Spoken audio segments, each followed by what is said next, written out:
ഈ അടുപ്പ് നമുക്ക് കത്തിക്കാൻ ശ്രമിക്കാം. അപ്പോൾ അടുപ്പ് ഇങ്ങനെ പുകഞ്ഞുകൊണ്ടേയിരിക്കും. ഈ സമയത്ത് ഈ വിറകെല്ലാം വാരിയെടുത്ത് പുകഞ്ഞ കൊള്ളി പുറത്ത് എന്ന് പ്രാഗിക്കൊണ്ട് നമുക്ക് ഇതിലേക്ക് അല്പം വെളിച്ചെണ്ണ ഒഴിക്കാം.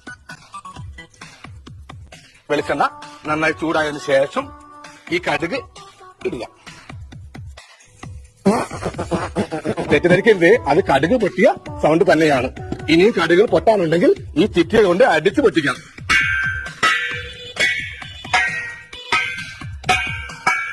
ഇപ്പോൾ കടുകെല്ലാം പൊട്ടിയതിനു ശേഷം ഒന്നാമത്തെ ചേരുവയും രണ്ടാമത്തെ ചേരുവയും എടുത്ത് നമുക്ക് പുറത്തേക്ക് കളയാം. ഇതിന്റെ യാതൊരു ആവശ്യമില്ല, വെറുതെ ബുദ്ധിമുട്ടാണ്. അതിനുശേഷം ഈ മീൻ എടുത്തുകൊണ്ട് ഇങ്ങനെ വലം വെക്കുക. ഒരാവശ്യമില്ല, വെറുതെ ടൈം പാസ് വലം വെക്കുക. എന്നിട്ട് ഓരോ മീനും ഇങ്ങനെ ഇടുക.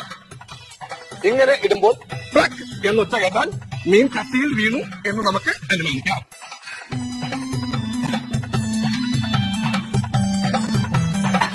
എന്നിട്ട് നന്നായിട്ട് ഇളക്കുക.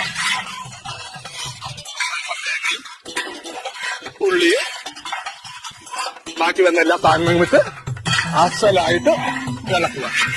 ഇളക്കി ഏകദേശം ഒരു കുറുക്ക് പോലെ ആയിക്കാണും. ഇങ്ങനെ കുറുക്ക് പോലെയായ ഈ ചാളക്കറി നമുക്ക് കറിയായിട്ടും കുറുക്കായിട്ടും കഴിക്കാം. വേണമെങ്കിൽ അല്പം പഞ്ചസാര ഇതിൽ ചേർത്ത് പായസമായിട്ടും നമുക്ക് വിളമ്പാവുന്നതാണ്.